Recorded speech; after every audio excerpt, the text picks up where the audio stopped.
Sam Manekshaw, भारतीय सेना के प्रथम फील्ड मार्शल। भाषा, ध्यान रखें, संपादित करें। सैम होर्मुसजी फेमजी जमशेदजी मानेकशॉ, अंग्रेजी सैम होर्मुसजी फ्रेमजी जमशेदजी मानेकशॉ, 3 अप्रैल 1914, 27 जून 2008, जिन्हें Sam Bahadur, Sam the brave के नाम से भी जाना जाता है, 1971 के भारत पाकिस्तान युद्ध के दौरान भारतीय सेना के सेनाध्यक्ष थे और फील्ड मार्शल का पद धारण करने वाले पहले भारतीय सैन्य अधिकारी थे। उनकी सक्रिय सैन्य करियर द्वितीय विश्व युद्ध से आरंभ होकर 4 दशकों और 5 युद्धों तक विस्तृत रहा।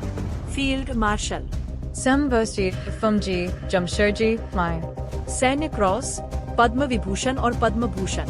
फील्ड मार्शल सैम मानेकशॉ, उपनाम सैम बहादुर, जन्म 3 अप्रैल 1914, अमृतसर, पंजाब, ब्रिटिश भारत। देहांत 27 June 2008 or 94। निष्ठाएं, ब्रिटिश भारत, भारत, सेवाक शाखा, ब्रिटिश भारतीय सेना, भारतीय सेना, सेवाएं वर्ष 1934-2008-3। फील्ड मार्शल, पूर्वी कमान, पश्चिमी कमान, चतुर्थ corps, defence services staff college, 26वें इन्फेंट्री डिवीजन, इन्फेंट्री स्कूल, 167वां इन्फेंट्री ब्रिगेड, सैन्य संचालन निदेशालय, युद्ध झड़पे, द्वितीय विश्व युद्ध, 1971 का भारत पाकिस्तान युद्ध, 1947 का भारत पाकिस्तान युद्ध, भारत चीन युद्ध, 1965 का भारत पाकिस्तान युद्ध, बांग्लादेश मुक्ति युद्ध। सम्मान, पद्म विभूषण, पद्म भूषण, सैन्य क्रॉस। सैम मानेकशॉ, भारत के थल सेनाध्यक्ष। कार्यकाल 8 जून 1969, 15 जनवरी 1973।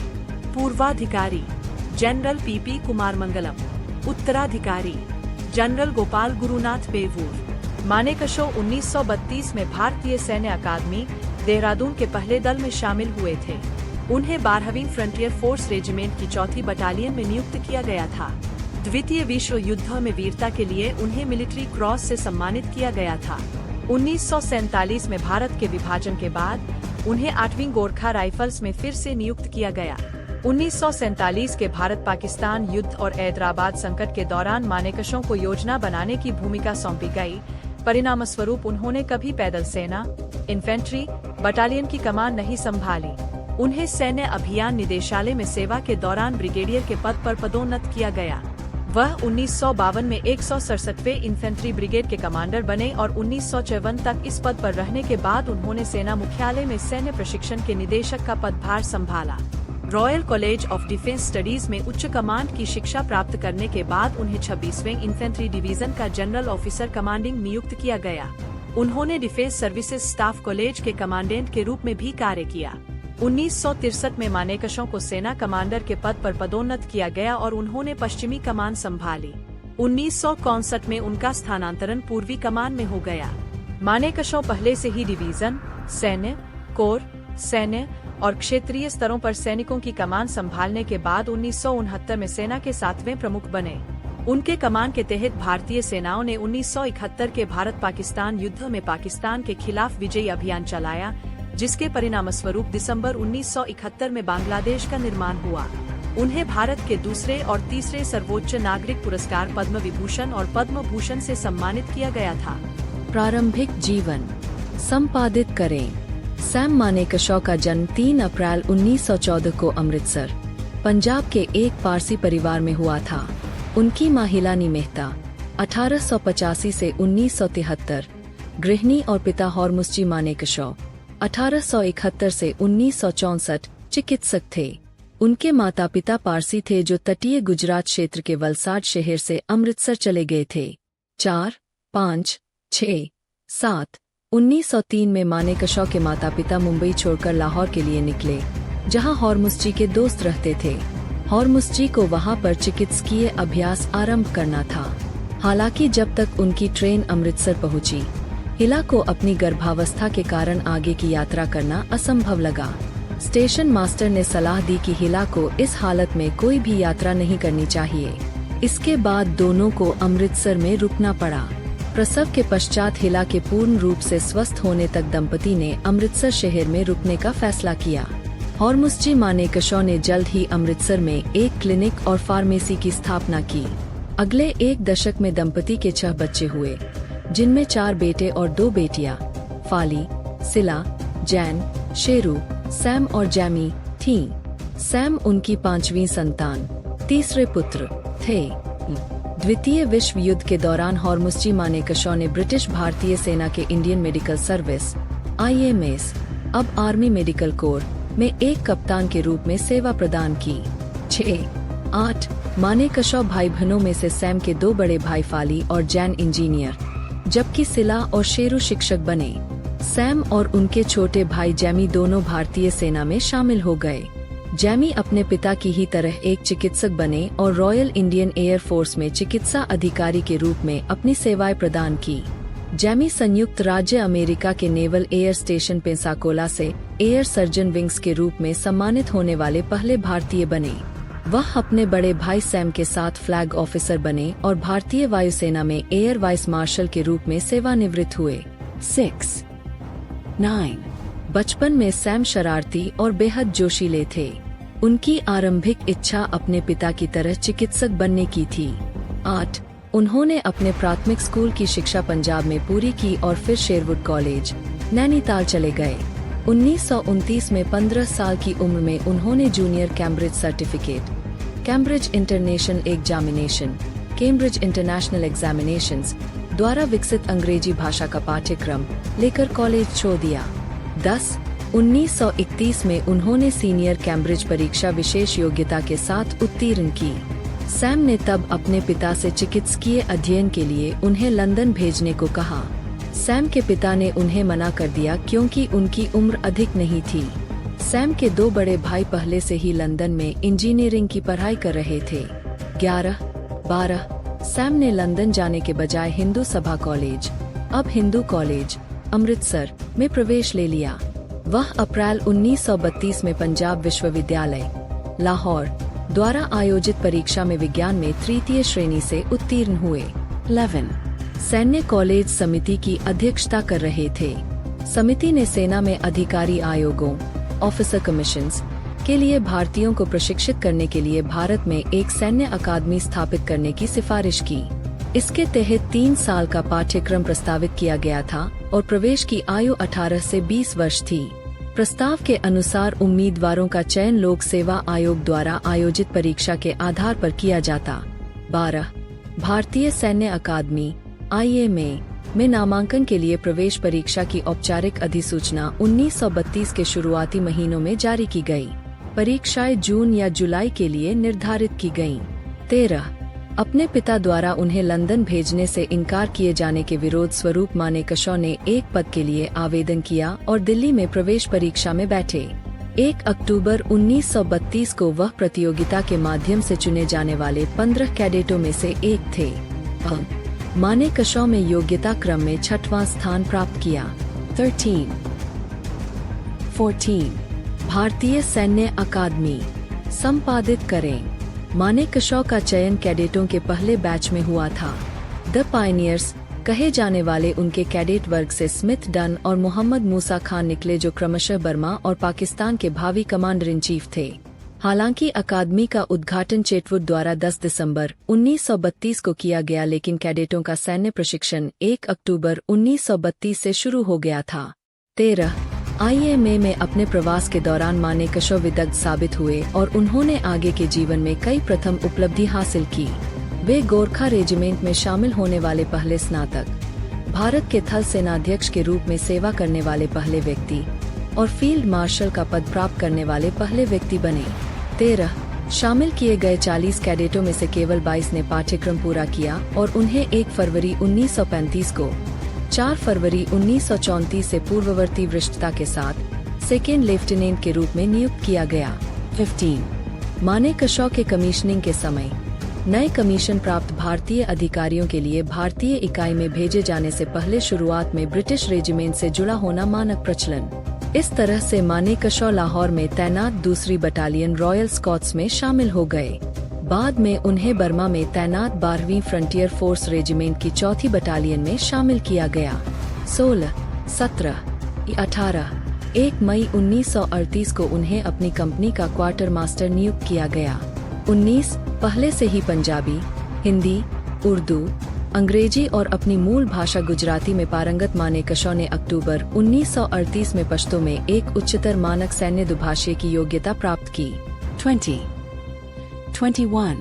द्वितीय विश्व युद्ध संपादित करें।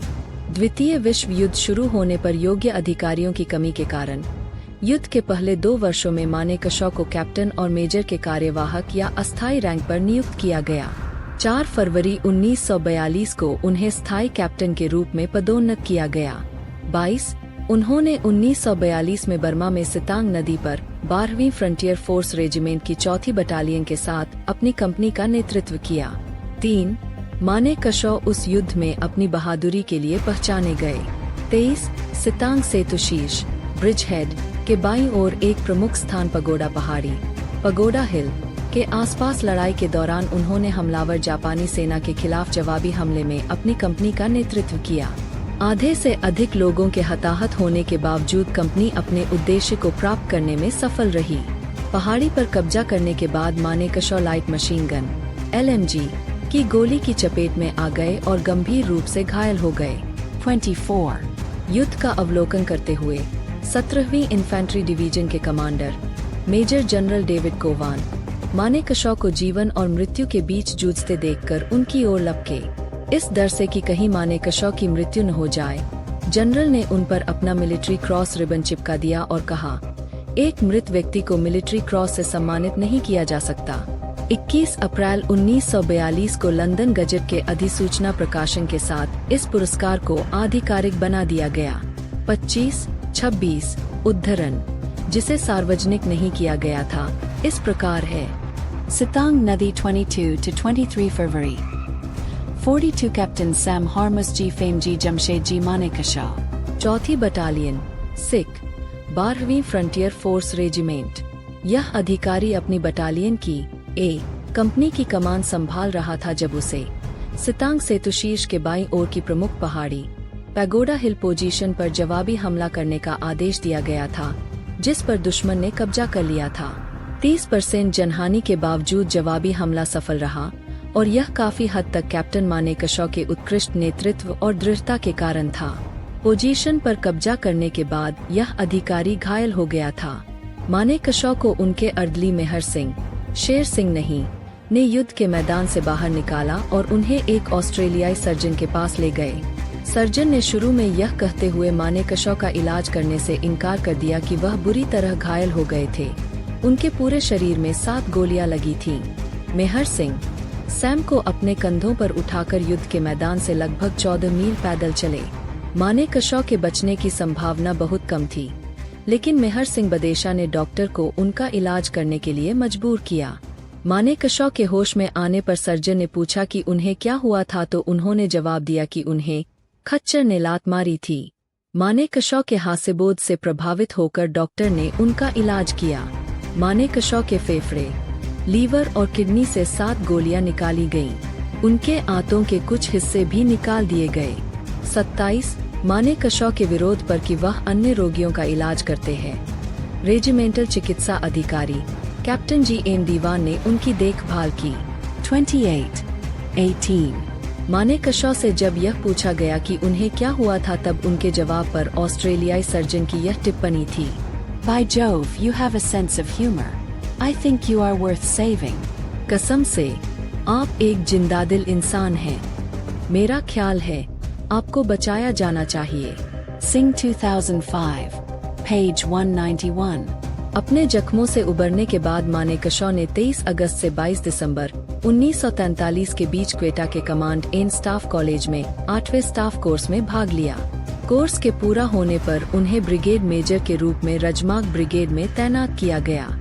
उन्होंने 22 अक्टूबर 1944 तक उस पद पर काम किया, जिसके बाद वह जनरल विलियम स्लिम की 14वीं सेना में 12वीं फ्रंटियर फोर्स रेजिमेंट की 9वीं बटालियन में शामिल हो गए। 27-30 अक्टूबर 1944 को उन्हें लेफ्टिनेंट कर्नल का स्थानीय पद प्राप्त हुआ। 22 जापानी सेना के आत्मसमर्पण पर मानेकशॉ को 60,000 से अधिक जापानी युद्धबंदियों के निरस्त्रीकरण की निगरानी के लिए नियुक्त किया गया था।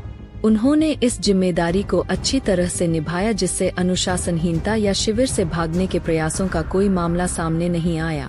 5 मई 1946 को उन्हें कार्यवाहक लेफ्टिनेंट कर्नल के रूप में पदोन्नत किया गया। 1946 से 47 में मानेकशॉ ने ऑस्ट्रेलिया का 6 महीने का शैक्षिक भ्रमण लेक्चर टूर पूरा किया। 29 मानेकशॉ को 4 फरवरी 1947 को मेजर के पद पर पदोन्नत किया गया था। ऑस्ट्रेलिया से लौटने पर उन्हें सैन्य संचालन निदेशालय में ग्रेड 1 जनरल स्टाफ ऑफिसर नियुक्त किया गया। 29, 30 आजादी के बाद संपादित करें। 1947 में भारत के विभाजन पर मानेकशॉ की इकाई 12वीं फ्रंटियर फोर्स रेजिमेंट की 4थी बटालियन पाकिस्तानी सेना का हिस्सा बन गई। इसलिए मानेकशॉ को 8 गोरखा राइफल्स में फिर से नियुक्त किया गया। 1947 में विभाजन से संबंधित मुद्दों को संभालते समय मानेकशॉ ने ग्रेड 1 जनरल स्टाफ ऑफिसर के रूप में अपनी योजना और प्रशासनिक कौशल का प्रदर्शन किया। 30-31 1947 के अंत में मानेकशॉ को 5 गोरखा राइफल्स फ्रंटियर फोर्स की 3री बटालियन 3/5 GRFF के कमांडिंग ऑफिसर के रूप में तैनात किया गया। 22 अक्टूबर को मानेकशॉ के नई नियुक्ति पर जाने से पहले पाकिस्तानी सेना ने कश्मीर में घुसपैठ की और डोमेल तथा मुजफ्फराबाद पर कब्जा कर लिया। अगले दिन जम्मू और कश्मीर रियासत के शासक महाराज हरि सिंह ने भारत से मदद की गुहार लगाई। 25 अक्टूबर को मानेकशॉ राज्य विभाग के सचिव वीपी मेनन के साथ श्रीनगर गए। मेनन महाराजा हरि सिंह के साथ रुके और मानेकशॉ ने कश्मीर की स्थिति का हवाई सर्वेक्षण किया। मानेकशॉ के अनुसार महाराजा ने उसी दिन विलय पत्र पर हस्ताक्षर किए और वे वापस दिल्ली लौट गए। लॉर्ड माउंटबेटन और प्रधानमंत्री जवाहरलाल नेहरू को इसकी जानकारी दी गई। जानकारी के साथ ही मानेकशॉ ने कश्मीर पर पाकिस्तानी सेना का कब्जा रोकने के लिए सैनिकों की तत्काल तैनाती का सुझाव दिया। 32 27 अक्टूबर की सुबह पाकिस्तानी सेना से श्रीनगर की रक्षा के लिए भारतीय सैनिकों को कश्मीर भेजा गया, जो तब तक शहर के बाहरी इलाके में पहुंच चुके थे। 5 गोरखा राइफल्स फ्रंटियर फोर्स की 3री बटालियन के कमांडर के रूप में मानेकशॉ की तैनाती का आदेश रद्द कर दिया गया और उन्हें सैन्य संचालन निदेशालय में तैनात किया गया। कश्मीर विवाद और हैदराबाद के कब्जे ऑपरेशन पोलो के परिणाम स्वरूप, जिसकी योजना भी सैन्य संचालन निदेशालय द्वारा बनाई गई थी, मानेकशॉ ने कभी भी बटालियन की कमान नहीं संभाली। सैन्य संचालन निदेशालय में अपने कार्यकाल के दौरान जब उन्हें सैन्य संचालन के पहले भारतीय निदेशक के रूप में नियुक्त किया गया, तब उन्हें कर्नल और फिर ब्रिगेडियर के रूप में पदोन्नत किया गया। 32 इस नियुक्ति को बाद में पदोन्नत करके मेजर जनरल और फिर लेफ्टिनेंट जनरल कर दिया गया। इसे अब सैन्य संचालन महानिदेशक DGMO कहा जाता है। मानेकशॉ को 4 फरवरी 1952 को स्थायी कर्नल के रूप में पदोन्नत किया गया। अप्रैल 1952 में उन्हें 167 इन्फेंट्री ब्रिगेड का कमांडर नियुक्त किया गया था, जिसका मुख्यालय फिरोजपुर में था। 9 अप्रैल 1954 को उन्हें सेना मुख्यालय में सैन्य प्रशिक्षण का निदेशक नियुक्त किया गया। 35 एक कार्यवाहक ब्रिगेडियर के रूप में उन्हें 14 जनवरी 1955 को महो में पैदल सेना स्कूल के कमांडेंट के रूप में तैनात किया गया। वे 8वीं गोरखा राइफल्स और 61वें घुड़सवार सेना दोनों के कर्नल भी बने। पैदल सेना स्कूल के कमांडेंट के रूप में अपने कार्यकाल के दौरान उन्होंने पाया कि प्रशिक्षण मैनुअल पुराने हो गए थे। उन्होंने मैनुअल को भारतीय सेना द्वारा नियोजित रणनीति के अनुरूप बनाने में महत्वपूर्ण भूमिका निभाई। 32 4 फरवरी 1957 को उन्हें ब्रिगेडियर के स्थायी पद पर पदोन्नत किया गया। जनरल अफसर संपादित करें। 1957 में मानेकशॉ को उच्च कमान पाठ्यक्रम हायर कमांड कोर्स में भाग लेने को 1 वर्ष के लिए इंपीरियल डिफेंस कॉलेज लंदन भेजा गया। 20 दिसंबर 1957 को लंदन से वापसी पर उन्हें मेजर जनरल के कार्यवाहक रैंक के साथ 26वें पैदल सेना विभाग का जनरल ऑफिसर कमांडिंग GOC नियुक्त किया गया। जब उन्होंने विभाग की कमान संभाली तब जनरल के एस थिमैया सेनाध्यक्ष COS और कृष्ण मेनन रक्षा मंत्री थे। मानेकशॉ के विभाग के दौरे के दौरान मेनन ने उनसे पूछा कि वह थिमैया के बारे में क्या सोचते हैं। मानेकशॉ ने उत्तर दिया कि उनके लिए अपने प्रमुख के बारे में इस तरह सोचना उचित नहीं है, क्योंकि उन्होंने अपने वरिष्ठ का मूल्यांकन करना अनुचित समझा। मानेकशॉ ने मेनन से यह भी कहा कि वह दोबारा किसी से ऐसा न पूछे। इससे मेनन नाराज हो गए और उन्होंने मानेकशॉ से कहा कि अगर वह चाहे तो थिमैया को बर्खास्त कर सकते हैं, जिस पर मानेकशॉ ने जवाब दिया, आप उनसे छुटकारा पा सकते हैं, लेकिन मुझे फिर कोई दूसरा मिल जाएगा। मानेकशॉ रक्षा सेवा स्टाफ कॉलेज के कमांडेंट के रूप में 1 मार्च 1959 को मानेकशॉ को स्थायी मेजर जनरल के रूप में पदोन्नत किया गया। 1 अक्टूबर को उन्हें defence services staff college Wellington का कमांडेंट नियुक्त किया गया। वहां वह एक विवाद में फंस गए जिसने उनका करियर लगभग समाप्त ही कर दिया था। मई 1961 में थिमैया ने सेनाध्यक्ष के पद से इस्तीफा दे दिया और जनरल प्राणनाथ थापर उनके उत्तराधिकारी बने। वर्ष के शुरुआत में मेजर जनरल ब्रिज मोहन कौल को लेफ्टिनेंट जनरल के रूप में पदोन्नत किया गया और मेनन द्वारा उन्हें क्वार्टर मास्टर जनरल QMG नियुक्त किया गया। यह नियुक्ति थिमैया की सिफारिश के विरुद्ध की गई थी, जिसके परिणामस्वरूप उन्होंने इस्तीफा दे दिया। कौल को chief of general staff CGS बनाया गया, जो COS के बाद सेना मुख्यालय में दूसरी सबसे बड़ी नियुक्ति थी। कौल ने नेहरू और मेनन के साथ घनिष्ठ संबंध बनाए और COS से भी अधिक शक्तिशाली बन गए। इसे मानेकशॉ सहित वरिष्ठ सैन्य अधिकारियों ने अस्वीकार कर दिया, जिन्होंने सेना के प्रशासन में राजनीतिक नेतृत्व के हस्तक्षेप के बारे में अपमानजनक टिप्पणियां की। इससे मानेकशॉ तथा कुछ अन्य वरिष्ठ सैन्य अधिकारियों को राष्ट्र विरोधी माना गया। 32. कौल ने मानेकशॉ की जासूसी करने के लिए मुखबिर भेजे, जिनके द्वारा एकत्र की गई जानकारी के परिणामस्वरूप मानेकशॉ पर राजद्रोह का आरोप लगाया गया और अदालत में जांच की मांग की गई। इस बीच उनके 2 कनिष्ठों हरबख्श सिंह और मोती सागर को लेफ्टिनेंट जनरल के रूप में पदोन्नत किया गया और कोर कमांडर के रूप में नियुक्त किया गया। यह व्यापक रूप से माना जाने लगा कि मानेकशॉ सेवा से बर्खास्त किए जाने के करीब पहुंच गए थे। पश्चिमी कमान के general officer commanding in chief lieutenant general Daulat Singh, जो अपनी ईमानदारी के लिए जाने जाते हैं, की अध्यक्षता वाली अदालत ने मानेकशॉ को बरी कर दिया। इससे पहले कि औपचारिक उत्तर देने योग्य कोई मामला नहीं की घोषणा की जा सके, भारत चीन युद्ध छिड़ गया और अदालती कार्यवाही के कारण मानेकशॉ युद्ध में शामिल नहीं हो सके। युद्ध में भारतीय सेना को पराजय का सामना करना पड़ा। इस पराजय के लिए कौल और मेनन को मुख्य रूप से जिम्मेदार ठहराया गया और दोनों को बर्खास्त कर दिया गया। नवंबर 1962 में नेहरू ने मानेकशॉ को चतुर्थ कोर की कमान संभालने के लिए कहा। मानेकशॉ ने नेहरू को बताया कि उनके खिलाफ अदालती कार्रवाई एक साजिश थी और उनकी पदोन्नति लगभग 18 महीने से लंबित थी। नेहरू ने इसके लिए मानेकशॉ से माफी मांगी। 32, 37 कुछ ही समय के अंतराल पर 2 दिसंबर 1962 को मानेकशॉ को कार्यवाहक लेफ्टिनेंट जनरल के रूप में पदोन्नत किया गया और उन्हें तेजपुर में चतुर्थ कोर का जनरल कमांडिंग ऑफिसर नियुक्त किया गया। कार्यभार संभालने के तुरंत बाद मानेकशॉ इस निष्कर्ष पर पहुंचे कि चीन के साथ युद्ध में चतुर्थ कोर की विफलता में खराब नेतृत्व एक महत्वपूर्ण कारक था। उन्होंने महसूस किया कि उनकी सबसे बड़ी जिम्मेदारी अपने हतोत्साहित सैनिकों के मनोबल को सुधारना था। उन्होंने अपने सैनिकों को और भी अधिक आक्रामक तरीके से काम करने का आदेश दिया। मानेकशॉ के कमान संभालने के केवल 5 दिन बाद नेहरू ने अपनी बेटी इंदिरा गांधी और COS के साथ मुख्यालय का दौरा किया। उन्होंने सैनिकों को आगे बढ़ते हुए पाया। नेहरू ने कहा कि वह नहीं चाहते युद्ध में और लोग मरे। COS ने उन्हें आश्वासन दिया कि वह अग्रिम आदेशों को रद्द करवा देंगे। मानेकशॉ ने जवाब दिया कि उन्हें इच्छानुसार अपने सैनिकों की कमान संभालने की अनुमति दी जानी चाहिए या उन्हें स्टाफ नियुक्ति पर भेज दिया जाना चाहिए। गांधी ने हस्तक्षेप किया और मानेकशॉ को आगे बढ़ने के लिए कहा। हालांकि इंदिरा गांधी के पास कोई आधिकारिक पद नहीं था, फिर भी सरकार में उनका बहुत प्रभाव था। मानेकशॉ का अगला कार्य north east frontier agency NEFA में सैनिकों को पुनर्गठित करना था। वहां पर उन्होंने सैनिकों के लिए उपकरण, आवास और कपड़ों की कमी को दूर करने के उपाय किए।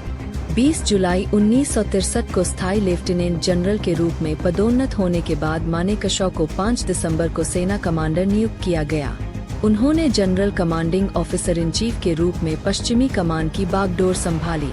1964 में 16 नवंबर को अपनी नियुक्ति प्राप्त करने के बाद वह पूर्वी कमान के general commanding officer in chief के रूप में शिमला से कलकत्ता चले गए। 37-39 वहां उन्होंने नागालैंड में विद्रोह का जवाब दिया, जिसके लिए उन्हें 1968 में